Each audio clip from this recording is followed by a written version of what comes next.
이상인 방송통신위원회 부위원장이 보도전문 채널 YTN 인수에 나선 유진그룹 유경선 회장의 법률 대리인으로 활동했던 것으로 확인됐습니다.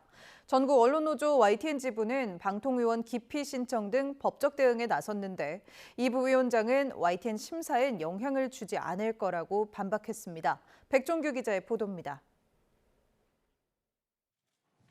방송통신위원회는 지난 16일 유진그룹 측에 YTN 최대 주주 변경을 위한 기본 심사 계획을 의결했습니다.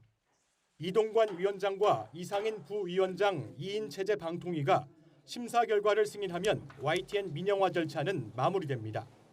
그런데 심사 결정 권한이 있는 이상인 부위원장이 심사 대상인 유진그룹과 과거 밀접한 관계를 맺은 것으로 파악됐습니다. 이 부위원장은 하이마트 인수 과정에서 이면 계약을 체결한 혐의를 받는 유경선 회장의 형사재판 1심 당시 변호인으로 활동했습니다.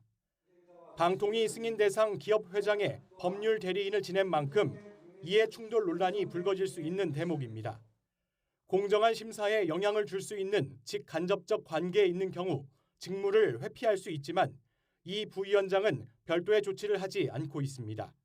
사적으로 친밀감이 있든 없든 그건 당사자만 알 수 있는 것이고 다른 사람들이 이 판단에 대해서 고려를 할 때는 아무래도 예전에 관계된 업무를 봤다는 부분으로 공정성에 의구심을 가질 수도 있지 않을까 싶은 우려가 있습니다. 이 부위원장은 그동안 사건만 수백 건을 진행해왔다며 7, 8년 전 유 회장 변호를 맡았지만 이후로는 유 회장 측과 연락을 주고받지 않았다고 반박했습니다.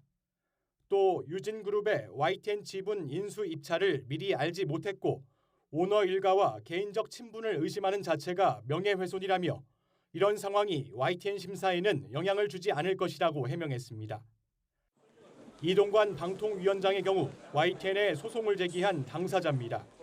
이 위원장은 YTN 방송사고로 인격권을 침해당했고 인사검증 당시 객관성이 결여된 보도가 나갔다며 YTN을 상대로 8억 원의 손해배상 소송을 내고 형사 고소를 해 직접적인 법정 공방으로 얽혀 있습니다.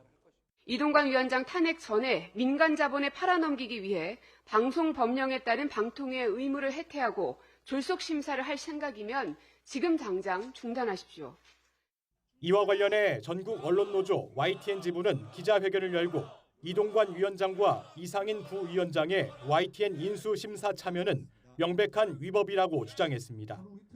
방통위 설치법상 심의 의결의 공정을 기대하기 어려운 경우에 해당한다며 방통위원 기피 신청과 가처분 등 법적 대응에 나서기로 했습니다. 이상인, 이동관 둘 다 심사 의결할 자격 없습니다. 이 사람들이 어떻게 객관적이고 공정한 심사를 한단 말입니까?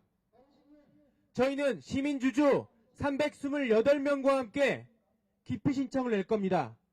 기각하고 YTN 최대주주 변경 승인 기어이 한다면 취소 소송할 겁니다.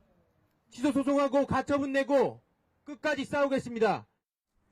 방통위는 법과 원칙에 따라 공정하고 투명하게 YTN 최대주주 변경 심사를 하겠다고 공언했지만 전례 없는 보도 전문 채널 민영화 강행에 앞으로 법적 분쟁이 불가피할 전망입니다. YTN 백종규입니다.